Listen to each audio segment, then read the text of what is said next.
Astaghfirullah. Bismillahirrahmanirrahim. Assalamualaikum warahmatullahi wabarakatuh.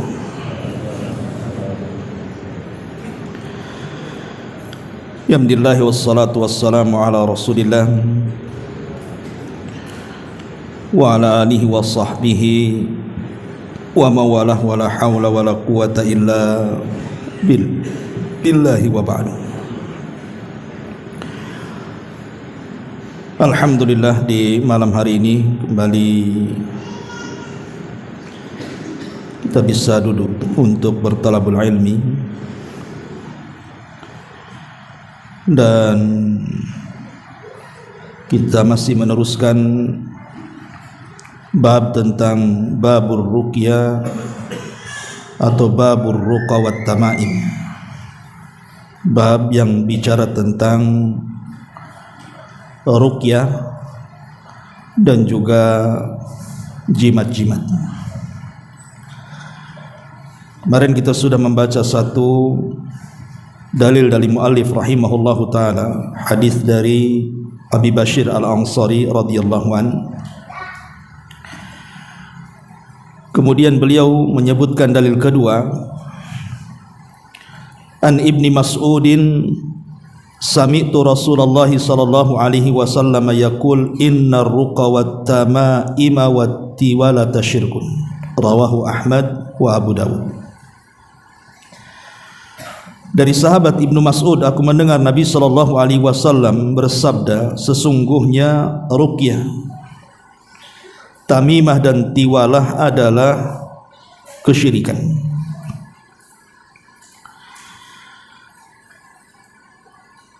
Ma'asyiral muslimin wal muslimat rahimani wa rahimakumullah.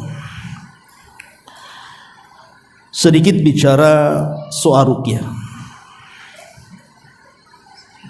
Kenapa kita harus paham seputar ruqyah ini dan khususnya para peruqyah? Karena kalau tidak paham urusan ruqyah, itu fatal akibatnya. Karena kita tahu bahwa dari seluruh orang-orang yang Allah anugerahkan bisa ataupun membuka praktek pengobatan, yang paling banyak masuk pada kekeliruan itu adalah tukang ruqyah. Kenapa? Kalau dokter yang ada di rumah sakit itu, mereka mengobati sesuatu yang tampak di depan mereka. Bahkan mereka belajar bertahun-tahun, apalagi sampai ke spesialis tertentu.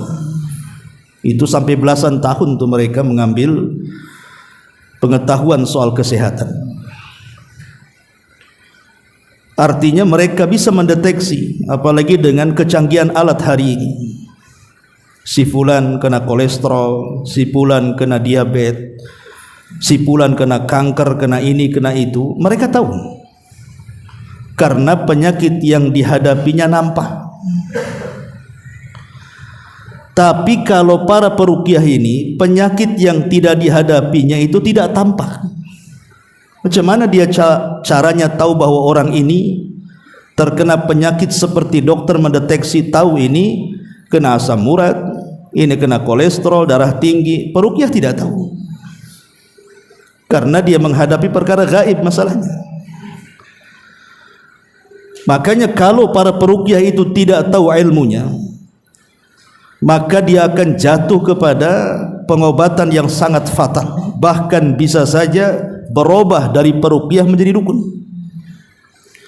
Yang tadinya boleh kita panggil untuk meruqyah kita, jadi haram hukumnya. Jangan lagi bicara membenarkan ucapannya, datang saja sholat kita 40 hari ditolak jadinya. Makanya dalam dunia ruqyah ini ada hal-hal yang harus dipahami, dan jangan sembarang juga antum memanggil mereka kalau memang antum tidak paham apakah ruqyahnya syar'i atau tidak syar'i. Dikhawatirkan antum datangkan dukun ke rumah, bukan mendatangkan peruqyah.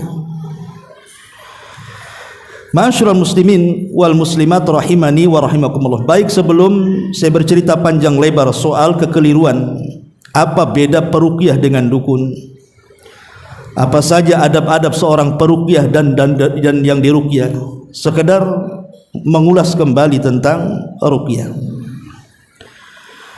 Kita tahu bahwa syarat-syarat ruqyah yang disepakati itu kan ada 3. Pertama, peruqyah itu harus menggunakan kalamullah. Kalamullah artinya Al-Quranul Karim, karena Al-Quran itu syifa, bisa mengobati. Ataupun dengan menggunakan dan menyebut-nyebut nama-nama Allah dan sifat-sifatnya. Ini yang pertama. Kemudian yang kedua, menggunakan doa-doa yang warid yang datang dari Nabi sallallahu alaihi wasallam, yang sudah diajarkan secara khusus oleh Nabi, bukan merangkai doa-doa yang tidak ada sunnahnya, ataupun mengucapkan kalimat-kalimat yang tidak dipahaminya. Kemudian yang ketiga, harus meyakini bahwa ruqyah itu hanya sekedar sebab, bukan yang mengobati. Kita harus yakin bahwa yang mengobati itu Allah. Ruqyah ini hanya sekedar sebab, sama dengan kita ke apotek beli obat, sama dengan kita ke rumah sakit diobati dokter, itu sebab semuanya. Yang menyembuhkan itu Allah. Karena ruqyah ini yang mengobati Allah subhanahu wa ta'ala, berarti ruqyah juga bisa mengobati berbagai macam penyakit. Jadi bukan hanya sekedar penyakit rohani seperti yang dikatakan Al-Imam Ibnul Qayyim rahimahullahu ta'ala, bisa mengobati orang yang terkena sihir, ain, hasad dan yang semacamnya. Tapi dia juga bisa mengobati penyakit-penyakit badan, penyakit-penyakit yang ma'ruf. Karena yang menyembuhkan adalah Allah subhanahu wa ta'ala. Allah yang menurunkan penyakit, Allah juga yang menyembuhkan. Ruqyah itu hanya sebab. Kalau seandainya habis diruqyah tidak sembuh, ya memang Allah belum mentakdirkan dia sembuh, namanya sebab.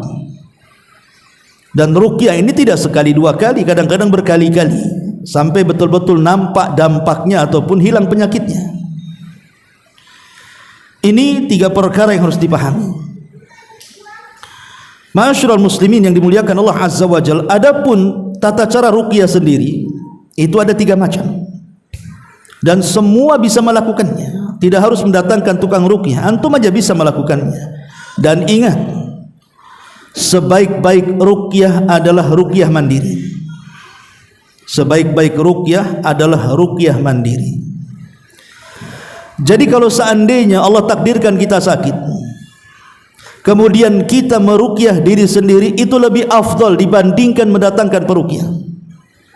Kenapa? Karena doa orang yang sakit, orang yang sedang kesulitan itu lebih mustajab dibandingkan doanya orang lain.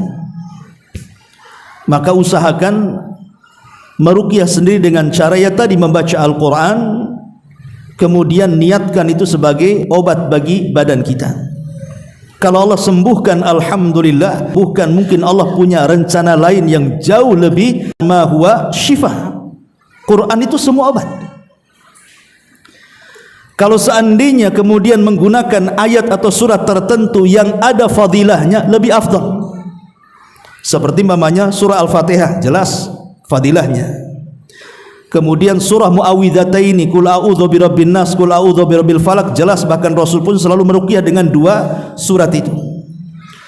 Atau ayat kursi umpamanya. Maka itu lebih afdal karena jelas keutamaannya kan. Tapi kalaupun membaca Al-Quran secara ngacak pun tidak ada masalah, karena Quran itu adalah obat. Dan harus diniatkan saat membaca Quran ini bukan hanya sekedar dibaca, tapi diniatkan untuk kesembuhan. Ini yang pertama. Yang kedua, boleh juga disertai dengan tiupan. Jadi sambil membaca Quran kita tiup. Jadi daerah-daerah yang kita anggap sakit, mamanya kita sakit kepala, pegang kepalanya, ya. Sambil ditiup di telapak, kemudian ditaruh di sini. Ataupun cara yang ketiga dengan cara nafsu. Nafsu itu tiupan disertai dengan sedikit ludah. Dan banyak-banyak ludahnya. Sedikit aja kan ya. Jadi itulah 3 cara. Dan terkadang boleh juga ruqyah itu menggunakan media-media tertentu yang sudah difatwakan para ulama boleh. Contoh umpamanya dengan air. Ataupun dengan minyak zaitun, dan tidak boleh meluaskan media-media yang tidak ada sunnahnya. Umpamanya kita bacakan dengan air, kemudian kita baca Al-Quran, kemudian kita tiup atau dengan cara meniup dan sedikit ludah kita masuk di situ, atau menggunakan minyak zaitun, karena minyak zaitun itu tumbuh dari pohon yang diberkahi. Dan ulama tidak menganjurkan meluaskan media-media selain daripada 2 perkara ini, bisa dengan air ataupun minyak zaitun. Karena ada orang-orang yang meluaskan media ruqyah ini macam-macam. Ada dengan bukhur, dengan asap-asap, ada dengan kurma. Ya kalau kurmanya maksudnya hadis Rasul, kemudian pagi 7 butir, sore 7 butir, memang ada nasnya. Tapi kalau umpamanya dicampur dengan air, dibacakan Quran kemudian suruh meminum, itu tidak ada hadisnya. Ataupun dengan garam dan begitu seterusnya. Atau membaca hal-hal yang tidak pernah dilakukan Rasul. Umpamanya antum punya sumur, nampaknya angker sumur, jangan-jangan jinnya dari sumur, antum baca Al-Baqarah sambil mendamkan kepala di sumur itu. Nggak ada contohnya itu, ya. Jadi batasilah ruqyah itu hanya sesuai dengan syar'i saja. Ma'asyiral muslimin yang dimuliakan Allah Subhanahu wa taala, baik kita akan membahas tentang adab peruqyah dulu. Kalau Anda ingin jadi peruqyah, baik meruqyah diri sendiri atau orang lain, pertama harus adanya keikhlasan. Karena ada peruqyah itu, mereka meruqyah itu karena mengharapkan imbalan. Pamannya dia datang meruqyah, pertama datang dapat amplop, kedua datang tak kasih amplop, ketiga tak mau datang. Kan ada tuh, malas ketika nggak ada amplopnya. Sebenarnya mengambil upah dari ruqyah itu tidak ada masalah, karena para sahabat pun pernah mengambil upah dari ruqyah itu. Ketika ada sekelompok para sahabat masuk ke sebuah kampung, rupanya hendak minta dijamu, tiba-tiba kemudian orang kampung itu pelit semua, namanya kampung bakhil. Tapi kemudian akhirnya Allah takdirkan pemimpin kampung itu tersengat kalajengking. Kemudian mereka mengatakan kepada sahabat-sahabat ini, saya lihat di antara kalian kayaknya ada seorang tabib yang bisa menyembuhkan. Maka seorang sahabat dari rombongan itu mengatakan ya. Akhirnya kemudian dibacakan surah Al-Fatihah, sembuh pula dia. Tapi sebelum membaca Al-Fatihah, dia kemudian mengatakan saya akan menyembuhkan, tetapi dengan syarat sediakan beberapa ekor kambing. Setelah sembuh ya dikasih kambing, artinya kan boleh mengambil upah kan. Tapi jangan berlebihan.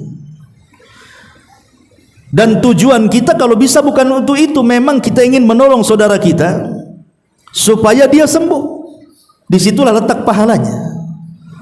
Karena bagaimanapun Allah Subhanahu wa taala akan tetap bersama hambanya selama hamba ini menolong saudaranya, kan begitu dalam hadis itu. Jadi harus ada keikhlasan. Dan peruqyah itu harus punya akidah yang sahih, punya akidah yang benar.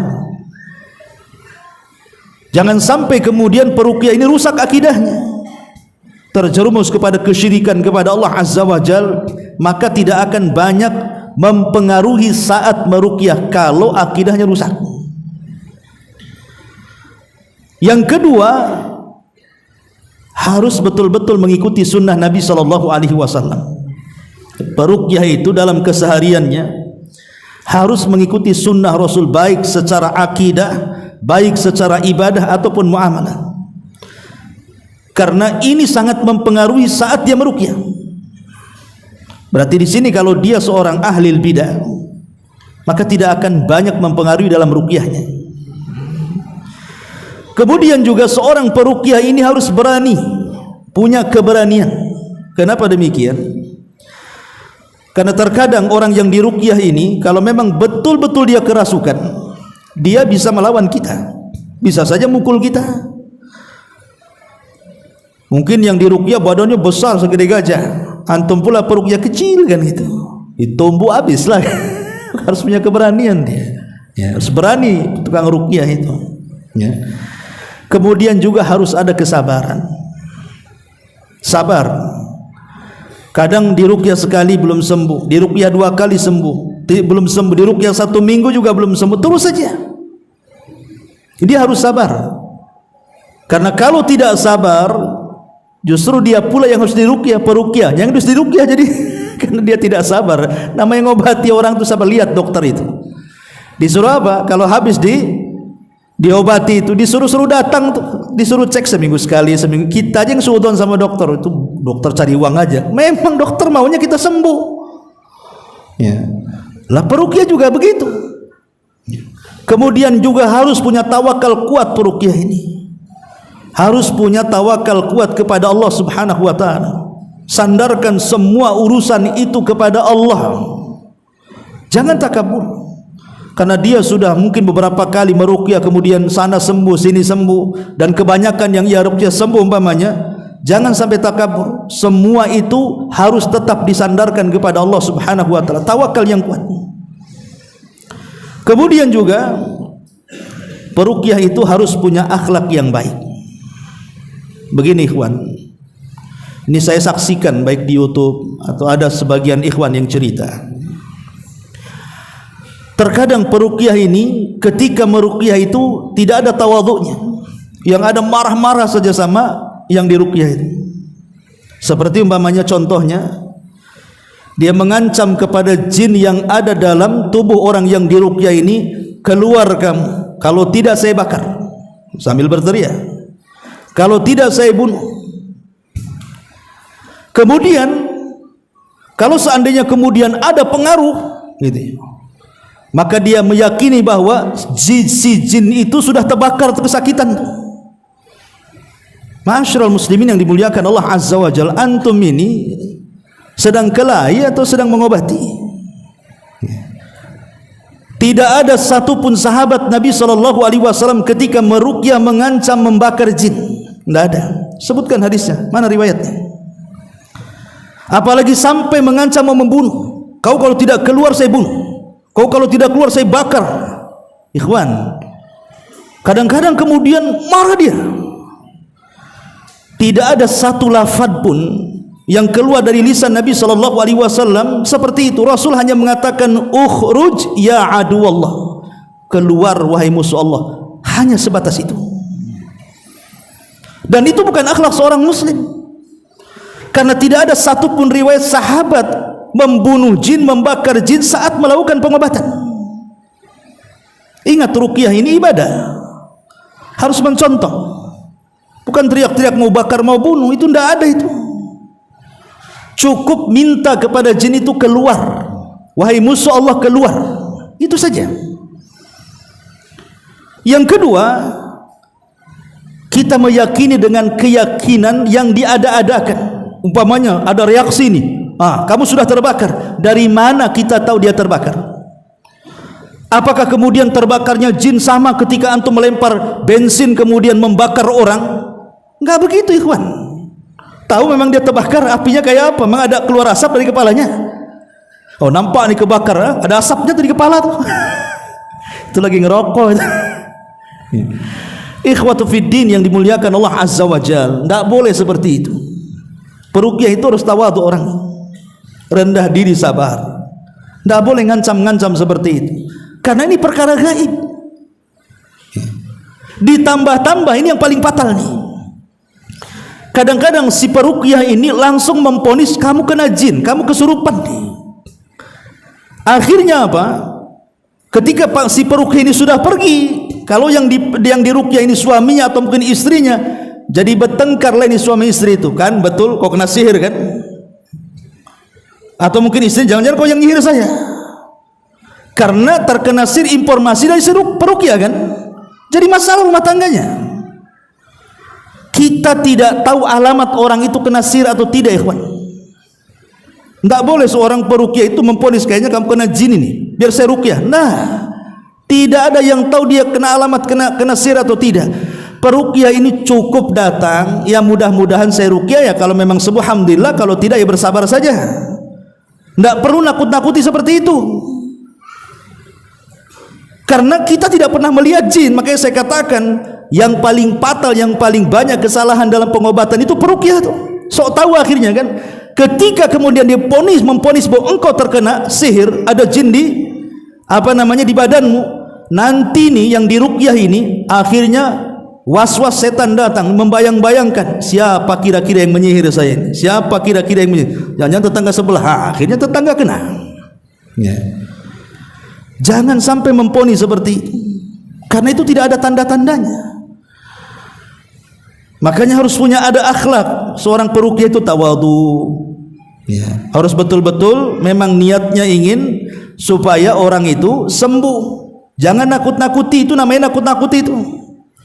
Makanya lihat dokter itu, kalau antum ke dokter nakut-nakuti gak dokter itu? Penyakitnya bahaya, besok mati kan? Nggak ada dokter kayak gitu itu. Walaupun besok mau mati kan ngomong dia.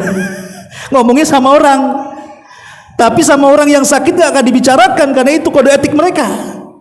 Lah harusnya peruqyah kan kurang lebih dengan dokter. Anda ini penyembuh, bukan dukun sok tahu yang gaib. Apalagi sampai mengatakan nih, kayaknya ini jin korinnya nih, kalau dia sudah mengatakan seperti ini, jangan didatangkan peruqyah seperti ini, dia dukun, karena sudah mengklaim tahu yang gaib namanya. Yang tahu yang gaib itu cuma Allah subhanahu wa ta'ala. Makanya seorang peruqyah itu harus berakhlak. Ya. Ma'asyiral muslimin yang dimuliakan Allah subhanahu wa ta'ala. Kemudian juga seorang peruqyah itu betul-betul mengharap pahala Allah subhanahu wa ta'ala. Artinya datang itu hanya betul-betul ingin menolong saudaranya. Soal kemudian dia dapat upah ataupun tidak, sedikit atau banyak, dia tidak mematoknya. Dan insya Allah kalaupun tidak ada balasan di dunia, Allah akan balas di akhirat. Karena ruqyah ini ibadah, baca Quran di situ. Ya. Ma'asyiral muslimin yang dimuliakan Allah subhanahu wa ta'ala. Yang paling penting juga seorang peruqyah itu harus punya ilmu. Harus punya ilmu. Minimalnya ilmu halal dan haram. Kalau dia tidak tahu ilmu halal haram, akhirnya meruqyah pun tidak tahu mana yang boleh, mana yang tidak jadinya kan. Makanya harus belajar, harus terus membaca, bertanya, hadir di majelis ilmu, ya, supaya dia paham cara meruqyah. Karena bukan hanya sebatas dia punya pengetahuan tentang halal dan haram, seorang peruqyah itu harus punya hibrah. Hibrah ini pengalaman. Kita lihatlah dokter-dokter itu kan, semakin jam terbangnya, semakin banyak menangani pasien, semakin canggih dia, semakin banyak yang diselamatkan. Lah peruqyah juga sama seperti itu. Dia harus banyak belajar, terutama kepada kakak-kakak para peruqyahnya lah yang sudah lama-lama, yang sudah mempraktikkan betul-betul ruqyah syar'iyah. Harus punya pengalaman. Bukan datang baca Quran gitu saja, tidak ada ilmunya semuanya. Ma'asyiral muslimin yang dimuliakan Allah subhanahu wa ta'ala. Kemudian juga terus berdoa kepada Allah ketika meruqyah agar Allah memberikan kesembuhan kepadanya, dan menjauhi cara-cara yang tidak syar'i. Cara-cara yang tidak syar'i, umpamanya ya tadi, karena dia mungkin berdasarkan pengalaman, padahal tidak semua pengalaman ini sesuai dengan syar'i. Terkadang pengalaman dia tidak sesuai dengan syar'i. Umpamanya saat meruqyah umpamanya dengan cara menendang, memukul, mungkin jinnya jahat gitu, pukul orang keluar sampai kesakitan, bukan jin yang keluar, memang dipukul ya sakit kan gitu. Kesakitannya itu bukan masalah jinnya, memang walaupun nggak kesurupan dipukul ya sakit lah kan gitu. Tengok udah reaksi katanya. Ma'asyiral muslimin yang dimuliakan, cara-cara seperti ini ada yang sampai dicekik, ditendang, naudzubillah. Ya. Jangan menggunakan cara-cara yang tidak syar'i. Penemuan-penemuan yang menyelisihi sunnah Nabi sallallahu alaihi wasallam, maka yang lebih selamat itu bacakan saja. Ya. Kalaupun harus memegang tempat-tempat yang mungkin dirasa sakit oleh yang diruqyah itu pun kepada orang-orang yang boleh dipegang. Seperti mamanya peruqyahnya laki-laki, yang diruqyahnya laki-laki, ada masalah. Ini peruqyahnya laki-laki, yang diruqyahnya perempuan, dipegang-pegang lagi. Nggak boleh, kawan. Ustaz, tapi kan saya pakai kaos tangan. Walaupun pakai kaos tangan, Nabi loh ketika membaiat sahabiah tidak pernah berjabat tangan. Bisa saja Nabi pakai kaos tangan kan, tapi tidak lakukan Nabi. Makanya jangan menyentuh, dibacakan saja di balik tabir. Kecuali kalau dia boleh dipegang sama laki-laki atau sama perempuan yang meruqyah, tidak ada masalah. Nah, ini juga kadang-kadang nggak punya akhlak itu. Yang lebih parah lagi, kadang-kadang berkhalwat pula dia. Mamanya meruqyah istri orang, suaminya pergi dulu, tetap aja dia baca. Gimana ikhwan? Berkhalwat. Ingat, kalau sudah berdua-duaan laki-laki dan perempuan, yang ketiganya setan itu. Ma'asyiral muslimin yang dimuliakan Allah Azza wa Jalla. Jadi menggunakan cara-cara syar'i yang betul-betul ada sunnahnya. Kemudian juga kalaupun tadi menggunakan media, ya gunakanlah media-media yang dibolehkan menurut para ulama, seperti air, minyak zaitun, dan itu difatwakan oleh Syekh bin Ba, Syekh Utsaimin, Syekh Jibrin, dan banyak para ulama yang membolehkan hanya menggunakan dua media ini. Selebihnya maka jangan diluaskan media-media yang tidak ada contohnya, nanti masuk pada khurafat. Dikhawatirkan masuk pada khurafat nantinya. Menggunakan garam, menggunakan bawang, menggunakan cabai, habislah bumbu dapur tuh jadinya. Jadi gunakanlah media-media, apalagi kalau media-media itu identik dengan perdukunan. Nanti kita akan jelaskan bedanya dukun dengan peruqyah. Ma'asyiral muslimin yang dimuliakan Allah Azza wa Jalla. Dan tidak boleh seseorang itu menawar-nawarkan, menjadikan ruqyah ini sebagai pencarian pekerjaan untuk ma'isyah dia, tidak boleh. Sampai umpamanya iklan di medsos, kemudian datang ke tukang-tukang reklame atau apa yang membuat pengumuman itu kan, banner-banner dan begitu seterusnya dipampang di depan rumahnya. Ma'asyiral muslimin yang dimuliakan Allah Subhanahu wa taala, kita ini bukan seperti dokter, sekali lagi, yang betul-betul ilmiah cara mengobatinya. Terkadang puluhan tahun mereka belajar dan penyakitnya juga jelas. Peruqyah ini hanya sekedar sebab pengobatan saja. Kita tidak memastikan sembuh. Kadang-kadang seorang peruqyah ini dia promosi, aku sudah meruqyah 20 orang semua sembuh, tenang saja.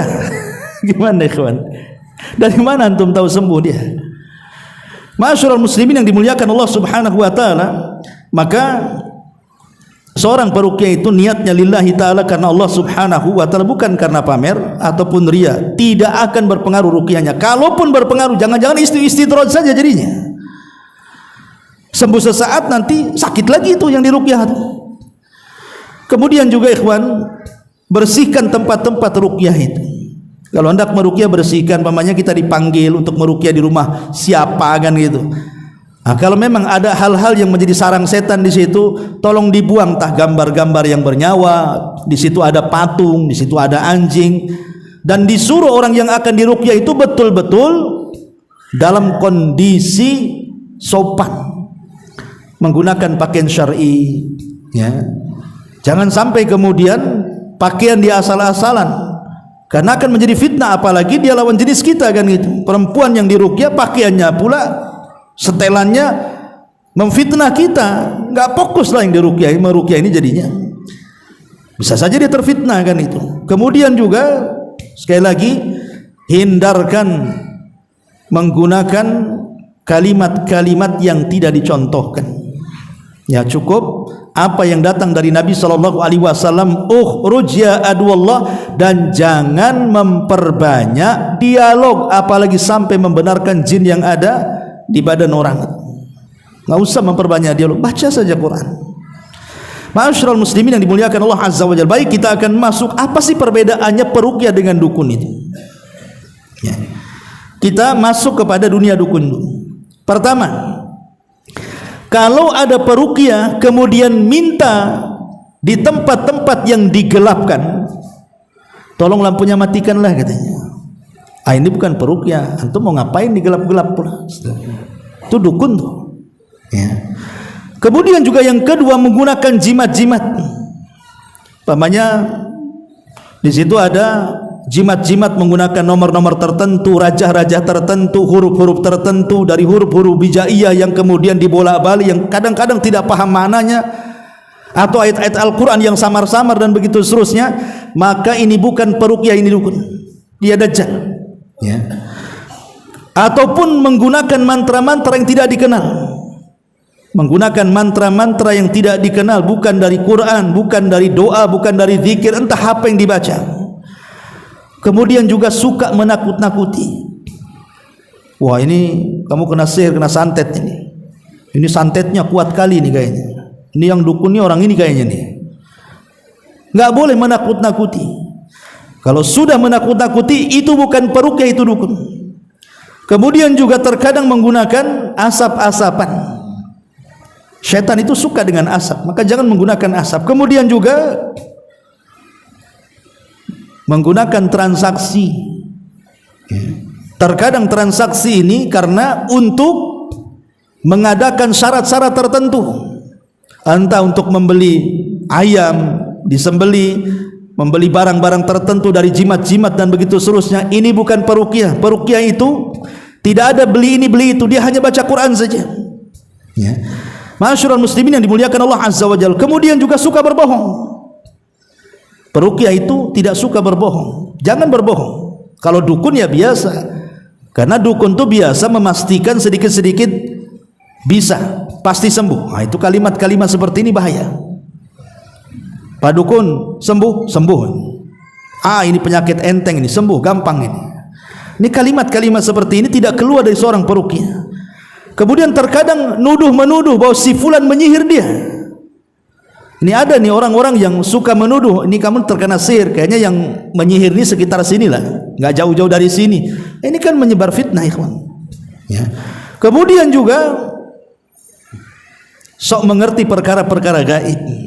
Ini kalau sudah tahu perkara gaib, ya tadi pamannya dia mengatakan dalam tubuhmu ada jin, dalam tubuhmu ada setan, ada apa kan itu, ada penyakit hasad, ain dan yang semacamnya, maka ini dukun karena sok tahu yang gaib. Kemudian juga mampu memindahkan penyakit, ya. Sampai saya ingat tuh cerita yang pernah saya sampaikan, ada orang Singapura minta urut, tukang urut kan itu. Kata tukang urutnya, bang, mau nggak saya pindahkan penyakitmu ke telur sama ayam, katanya. Kan zalim, coba kan, penyakit pindah ke ayam pula, ayam sehat jadi sakit. Itu sebenarnya dusta, tidak bisa juga dia mindahin penyakit. Gimana caranya mindahin penyakit itu? Ma'asyiral muslimin yang dimuliakan Allah Subhanahu wa taala. Kemudian juga memanggil-manggil nama jin, memanggil-manggil arwah-arwah tertentu. Nah, ini bahaya. Ya, ini dukun bukan peruqyah. Kemudian menggunakan barang-barang yang dianggap karomah. Ini kalau sudah bau keris, bau tasbih, bau batu aki, bau apa gitu ya, bebatuan dan yang semacamnya, kemudian dimasukkan ke air, ini kemudian diminumkan. Ini dukun bukan peruqyah. Atau bertanya-tanya soal nasab, ibumu siapa dan begitu seterusnya. Kemudian juga terkadang disuruh aneh-aneh syarat-syaratnya, seperti jangan mandi beberapa hari, jangan sentuh air beberapa hari. Gimana orang disuruh tidak sholat? Kalau itu kan orang disuruh tidak sholat namanya, sholat kan harus wudu. Nah, ini kadang-kadang memang sampai seperti itu dukun-dukun itu. Ataupun terkadang dia berkhalwat, dalam pengobatan itu berkhalwat. Makanya kita lihat dukun-dukun cabul itu karena berkhalwat dia, ya. Kemudian juga memegang-megang dan begitu seterusnya sembarangan.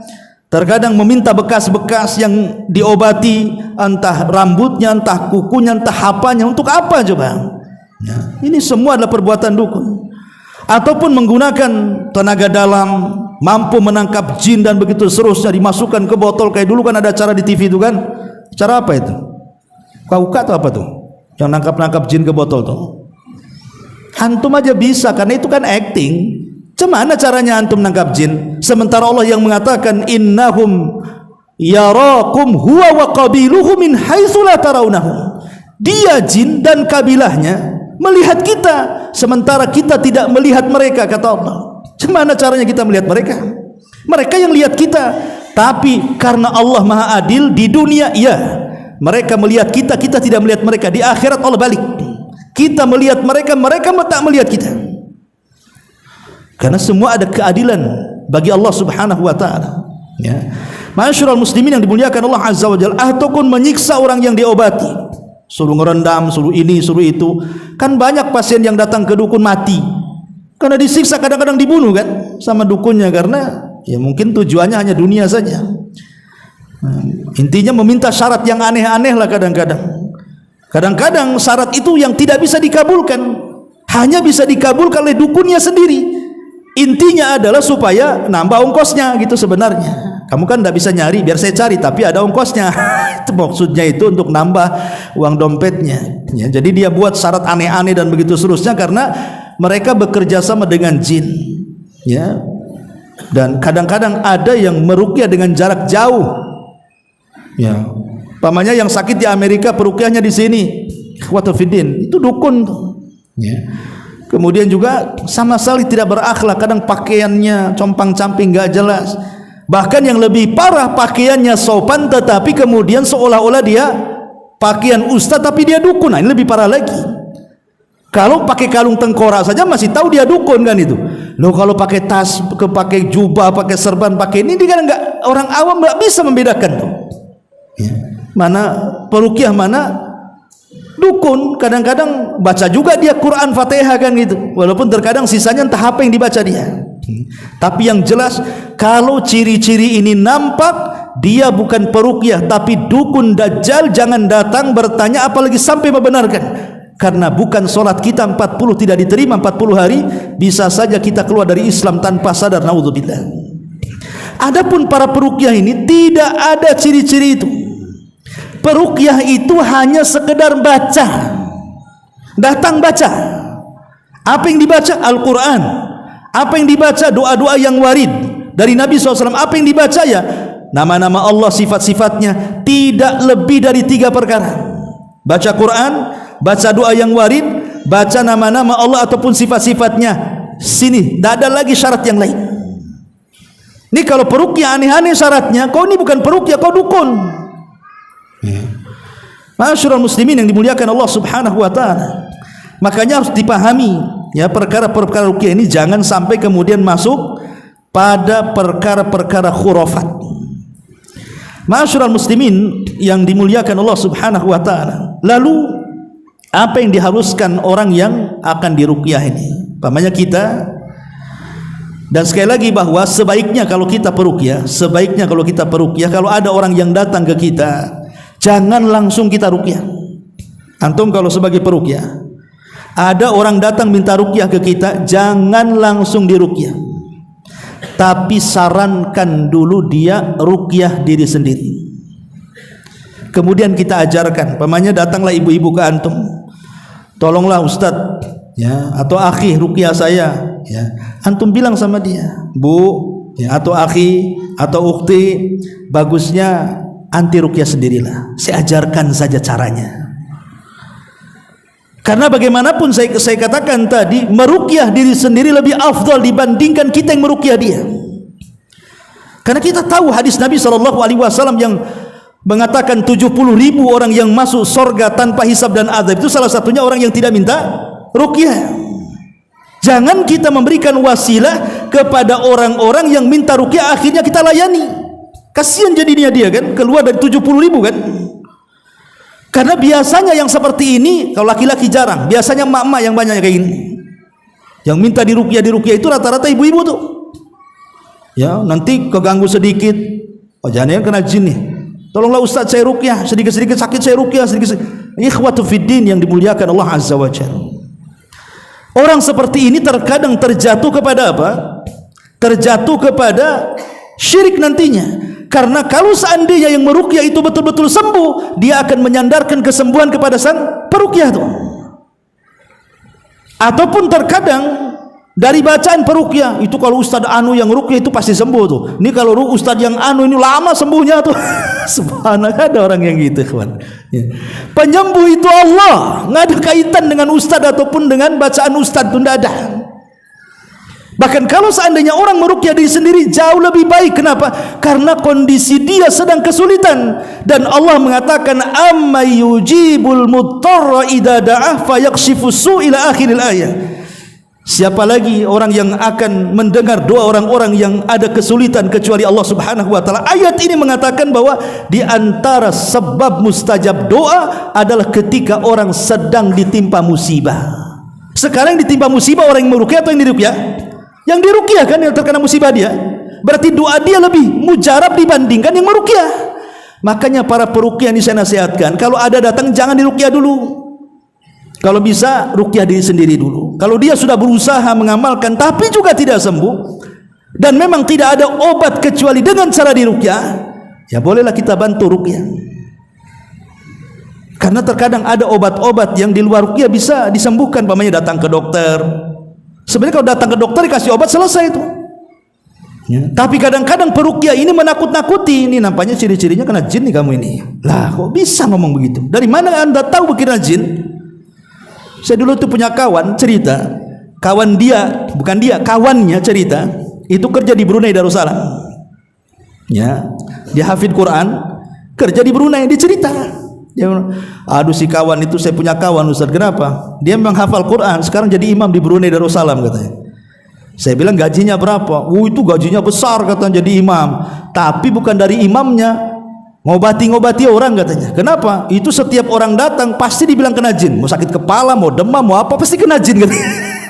Ini nipu ikhwan. Dari mana dia coba kan?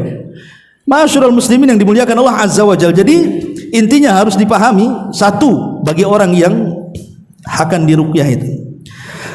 Anda harus tahu bahwa namanya di dunia ini pasti tidak lepas daripada ujian. Tidak lepas daripada bala, tidak lepas dari masalah, tidak lepas dari penyakit, namanya orang hidup di dunia ini tidak mungkin lepas dari ujian Allah. Kehidupan yang sempurna itu hanya di sorga. Selama kita hidup di dunia pasti diuji Allah dengan penyakit, dengan kefakiran, dengan masalah keluarga, macam-macam ya. Jadi harus yakin. Kenapa saya katakan harus yakin bahwa dunia ini bukan tempat istirahat tapi darul bala, supaya kita lebih sabar lagi, lebih sabar, dan jangan sampai menolak takdir. Akhirnya kemudian Allah Subhanahu wa taala jadi objek celaan. Kenapa ya Rabb, aku saja kau timpa penyakit, kenapa orang itu sehat-sehat saja? Ikhwan, terkadang ujian itu mengangkat derajat, boleh jadi mengingatkan kita, boleh jadi menghapus dosa dan begitu seterusnya. Yang kedua, karena begini ya, saya tambah, jangan cerita kita. Nabi SAW kurang apa solehnya, kurang apa mulianya, kurang apa agungnya. Dia pun terkena sihir. Nabi kena sihir. Siapa yang menyihirnya? Labid ibn A'sam, orang Yahudi. Dan Nabi SAW tidak tahu kalau dia terkena sihir sampai 6 bulan. Kalau bukan karena Jibril turun kemudian meruqyah dan mengatakan bahwa dia matbub, dia terkena sihir, baru Rasul tahu. Dari sini istimbatnya, peruqyah tidak tahu kalau orang itu terkena sihir. Nabi aja nggak tahu kalau dia kena sihir, kecuali setelah malaikat ngomong engkau terkena sihir. Maka jangan bilang peruqyah ini langsung main ponis kena sihir, ciri-cirinya nampak nih. Nggak bisa kawan ya. Ini harus dipahami. Ini yang pertama. Kalau Nabi saja semulia itu kena sihir, apalagi kita? Maka yakini bahwa dunia ini darul bala. Satu. Yang kedua, tetap kita cari obat. Kalau kita terkena penyakit, kewajiban kita cari obat. Karena Allah itu tidak mungkin menurunkan penyakit kecuali ada obatnya. Cuma namanya obat itu alima man alima wa jahila man jahila. Ada yang tahu penyakit itu obatnya ini, alhamdulillah. Seperti kita sakit kepala, oh tahulah ini bodrek, minum bodrek sembuh, alhamdulillah tahu obatnya. Ini kena asam urat nih obatnya, alhamdulillah. Ini kena kolesterol, alhamdulillah. Ada yang tahu. Ya, setelah diberitahu konsultasi dokter kasih tahu ini obatnya, alhamdulillah kita bersyukur. Tapi ada yang tidak tahu. Lah tidak tahu ini disuruh untuk berusaha mencari sebab kesembuhan, mencari sebab kesembuhan. Entah datang ke dokter, entah datang ke apotek beli obat, entah datang ke tukang-tukang ruqyah, kalau memang itu ruqyah syar'i. Dan ingat ketika para ulama menjelaskan apakah setiap orang yang minta diruqyah dikeluarkan dari 70.000 orang yang masuk surga tanpa hisab dan azab, sebagian para ulama mengatakan seperti Syekh bin Bas dan yang lain mengatakan tidak semua orang yang minta ruqyah dikeluarkan dari 70.000 itu. Ketika orang ini memang tidak bisa disembuhkan kecuali dengan ruqyah, seperti orang kerasukan, dokter mana bisa menyembuhkan, itu bukan ranah dia. Yang bisa menyembuhkannya para peruqyah, kan begitu. Kalau tidak ada obat kecuali itu, maka dia tidak keluar dari 70.000. Tapi kalau dia sedikit-sedikit minta ruqyah, sedikit-sedikit, ini bahaya. Ruqyah diri sendiri dulu, jangan terus minta ruqyah kepada orang.